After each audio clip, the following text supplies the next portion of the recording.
In the recent past, some great personalities of our country's history are disappearing from the public discourse.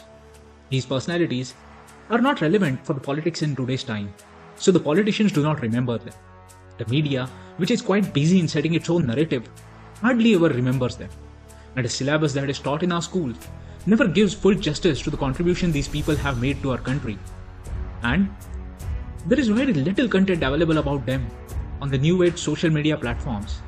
And unfortunately, as time goes by, as generations pass, we tend to forget these men.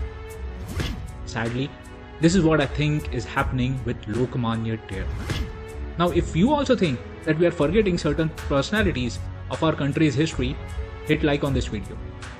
Post and comment the names of such personalities that you think are vanishing from the Indian minds. Lokmanya Tilak was called as the father of Indian unrest by the British against whom he was fighting for independence. After the failure of the First War of Independence in 1857, the Indian mind had accepted the British supremacy over it.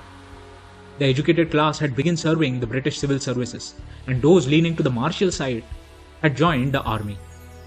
It was in these times, a young patriot from Pune, inspired by Chhatrapati Shivaji Maharaj, demanded Swaraj. But to attain Swaraj, Tilak knew that seeds of nationalism will have to be sown in the minds of the Indian people. For this, Lokmanya Tilak, along with some of his friends, started school in Pune. The goal was to instill nationalist ideas in the minds of young Indians, along with teaching them important subjects like mathematics and science from Indic perspective.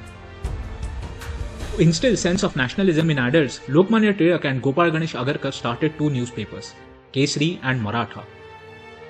He used the newspapers to awaken the Indian minds, to question the British policies against the Indians, and to defend the revolutionaries of the Indian freedom struggle. Lokmanya Tilak had aggressively criticized the British handling of plague pandemic in Maharashtra through his newspapers. For defending the assassins of W.C. Rand, plague commissioner of Pune, Lokmanya Tilak was arrested by the British. In 1885, to build a dialogue between the Indians and the ruling British, Indian National Congress was formed. Lokmanya Tilak joined the Indian National Congress. At that time, Congress was dominated by the intellectual moderates, who believed in coordination with the British. But Lokmanya Tilak argued that the Congress should be an instrument to demand full freedom from the Britishers. For these views, Tilak and like-minded people were termed as extremists in the Congress. Soon, the Congress split into two factions of moderates and extremists, with Tilak leading the extremist side. But Lokmanya Tilak did not believe that his way of attaining freedom was the only right way. Instead, he supported everyone who was fighting for it. He supported those who believed in non-violent means to attain freedom. He supported those who were setting up an armed revolution against the British. He even supported those who believed in fighting the British in constitutional and legal frameworks. And that is why he became the people's leader. He was respected in all parts of India. Swami Vivekananda too had great respect for Lokmanya Tilak, and vice versa. Lokmanya Tilak was convicted by the British on sedition charges multiple times, but the most severe of them was in 1908 when he was convicted for the bomb attacks in Bengal. For this, Tilak was sent to Mandalay prison in Burma. At that time, Tilak's age was almost 52 years. Those leaders who could create an unrest in Indian minds were often imprisoned by the British in faraway lands like Burma, Yemen, and Andamans.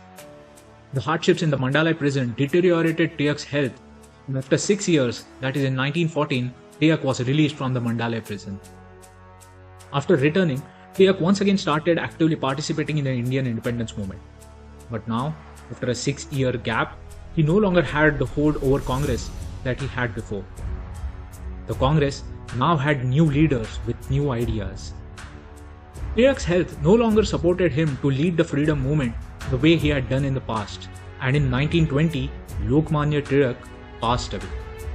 The streets of Mumbai were filled with people of unprecedented numbers who had crowded the streets to bid adieu to their beloved leader.